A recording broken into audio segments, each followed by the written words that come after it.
Hey guys, it's Andy. I'm back here with a new installment of Make a Mega. The reception to the previous episode was pretty positive, which I'm, pretty excited about, so thank you guys. I did receive a bit of constructive criticism, for one, because when I designed these, I didn't really take into account, Game Freak's perspective from like a more lore-based or design-based kind of thing and went more like completely competitive-based. Had I done that in my first episode, I probably would have made Noctowl a psychic type, as well as given it no guard, because that's actually very fitting if you look at Noctowl's Pokedex entry. I still do prefer the final design I ended up going with for Mega Noctowl, but going forward with this series, I will keep in mind the way Game Freak does design Megas. However, I will still primarily be focusing on the competitive aspect. After all, that is what I'm going to be focusing on with this series. Hence why I said I wouldn't be, drawing how I think the design would look or anything. Which, by the way, I see I received no comments about my Mega Crabominable drawing I drew. Thought for sure that would have been the highlight of the video. But anyway, moving on to the main subject. Coming in hot off Noctowl's tail is another favorite from Johto. Well, actually 3 favorites to be exact. That's right, in case the thumbnail and title didn't give it away already, today we got the 3 Johto starters. Meganium, Typhlosion, and Feraligatr. I know I'm not the only one who found it extremely odd that only 2 sets of starter Pokemon got Mega Evolutions. All of the starter Pokemon deserve Mega Evolutions in my opinion, but today I'm going to be focusing on the trio from Johto. Let's begin with Feraligatr. Obviously the one that's already the most competitively viable with a great move pool and phenomenal ability. I'm of course talking about Sheer Force, because before Feraligatr got Sheer Force it was actually pretty unviable among its other 2 Johto starters, but Sheer Force really pushed Feraligatr to a whole new level. The funny thing about Sheer Force though is that it isn't nearly as potent without a Life Orb, so if we were to give Feraligatr a Mega Stone instead of a Life Orb, Sheer Force wouldn't actually be as effective. So unfortunately for Feraligatr, we had to get rid of what is arguably, in my opinion, its most potent feature, that being Sheer Force. In place of this, I would really like to give Feraligatr the ability Tough Claws. Going back to what I was saying earlier though, Strong Jaw is actually probably more thematically fitting. This would boost moves like Crunch and Ice Fang. Ice Fang would actually be stronger than Ice Punch if this were the case. However, after a loss of something as significant as Life Orb Sheer Force, I feel like giving it an ability that only boosts essentially 2 moves, neither of which are Stab, isn't really a worthwhile trade-off in my opinion. Not to mention that ability is already had by another Mega which takes advantage of it way better, being Mega Sharpedo. So similar to Noctowl and No Guard, I would just prefer to give it a different ability, that of course being the aforementioned Tough Claws. This would of course boost about any attack Feraligatr would ever want to use outside of maybe Earthquake. So I feel it's actually a nice and fitting replacement for a Life Orb Sheer Force. Anyway, on to base stats. Feraligatr has 85 HP, 105 attack, 100 defense, 79 special attack, 83 special defense, and 78 speed. To coincide with Feraligatr's Tough Claws boost, I'd like to give Feraligatr an additional 40 attack points, boosting it up to 145, which would put it at Mega Metagross level. 30 speed, putting it at 108, putting it on par with the Swords of Justice. The final 30 points could actually go anywhere. Ideally, you could put 15 in defense and 15 in special defense, but I do know Game Freak sometimes has a propensity to boost stats that will likely never be used, so could go 10 to defense, 10 to special attack, and 10 to special defense. I'm looking at damage calculations right now, and I can see that even with 40 additional attack and Tough Claws to boost it, it's still a little weaker than Life Orb Sheer Force, which just goes to show how overpowered that ability and item combination is. However, with the speed and bulk, this Mega Feraligatr would still undeniably be a force to be reckoned with. For a moveset, I can see it still running its tried and true Dragon Dance 3 attacks, Liquidation and Ice Punch probably being mandatory. Could also include things like Superpower, Earthquake, Crunch, even Aqua Jet, depending on what you need on your team.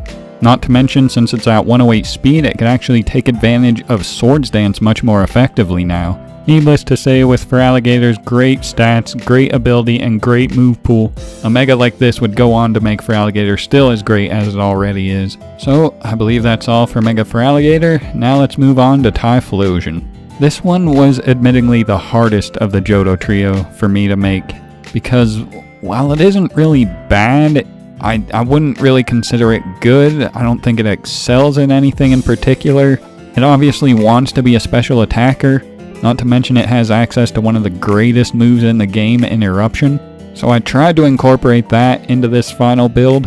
I really couldn't think of an ability to give a Mega Typhlosion. Nothing that already existed really stuck out to me, and I'm not really too creative, so I have a bit of trouble, making up new abilities, which Game Freak has done. I thought about maybe giving it Sheer Force to boost its lackluster special attack. That way it could hit harder with things like Fire Blast, Flamethrower, Focus Blast. But as we already established with Feraligatr, the problem with Sheer Force is that it needs the Life Orb boost to really do the damage that it's notorious for. So I finally decided to give it Mold Breaker. That way at least nothing would be completely immune to Eruption.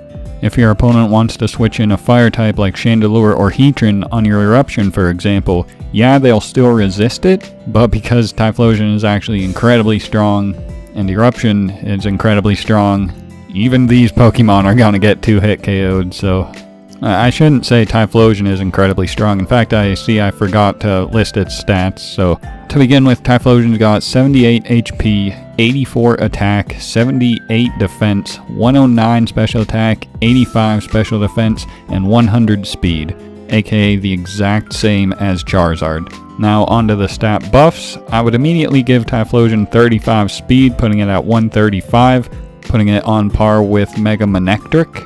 Then this was the hard part because I had trouble deciding if I wanted it to be just a dedicated special attacker or a mixed attacker, and it just feels more natural to me as a mixed attacker, so I decided to give it 30 special attack, putting it at 139, which is Mega Houndoom level, and then 35 attack, bringing it up to 109, or is it 119? I can't math at the moment, hold up.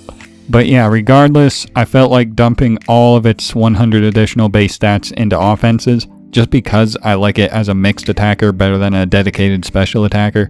Admittingly, it would probably appreciate those stats elsewhere, preferably in like special attack or like speed, but the extra attack is nice in my opinion because it gives it options like Earthquake, Thunder Punch, Rock Slide, Low Kick, even like Flare Blitz and Flame Charge.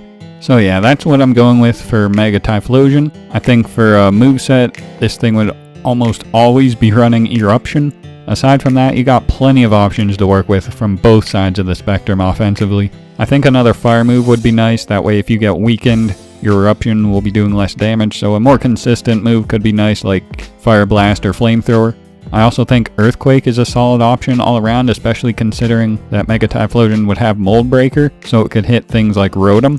Thunder Punch could also be nice, because things that want to come in on your Eruptions like maybe Gyarados or Mantine certainly won't appreciate a Thunder Punch afterwards, even with Intimidate. So yeah, these 4 moves could be nice. You could also, like I said, run something like Flame Charge to always outspeed things and just nuke everything with Eruption. You could also try maybe a Sunny Day Solar Beam set. The point is, no matter what you try, Eruption is gonna be your main gimmick. So just support that however you feel is the most necessary. And yeah, I believe that wraps it up for Mega Typhlosion.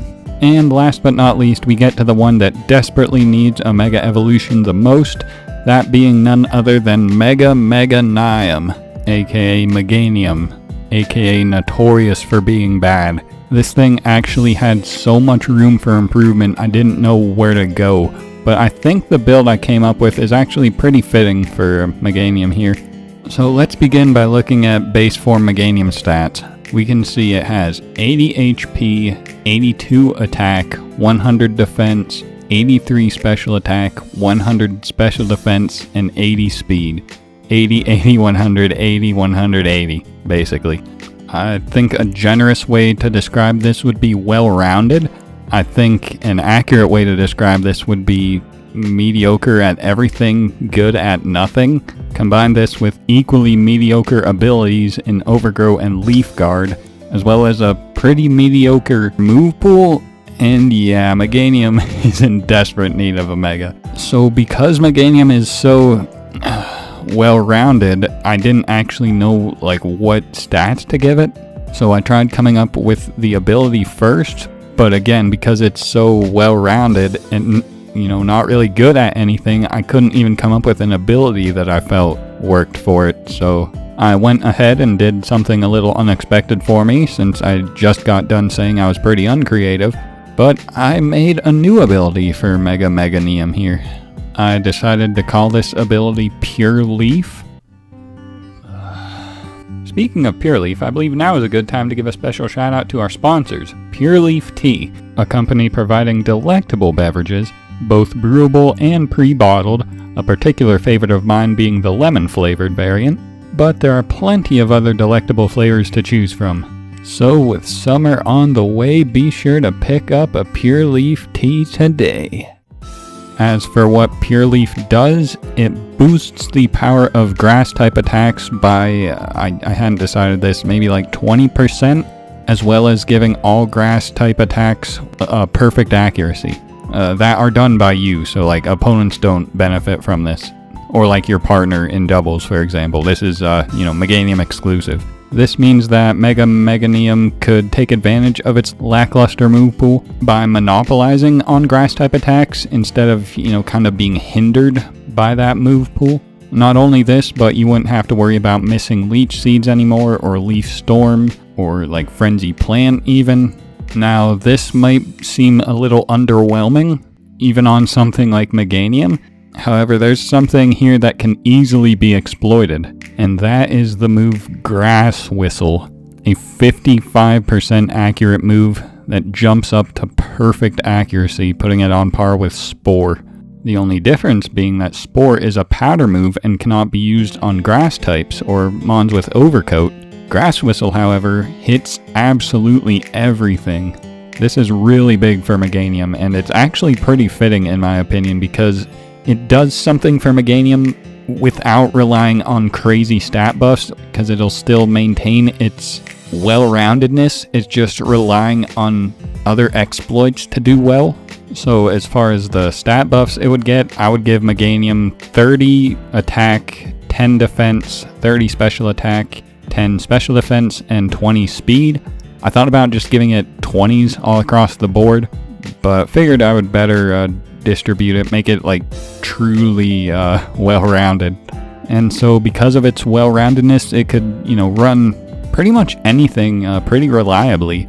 I do believe a really effective set that I would probably use would be something like Grass Whistle, Swords Dance, Seed Bomb, then maybe either Earthquake, Leech Seed, or Synthesis.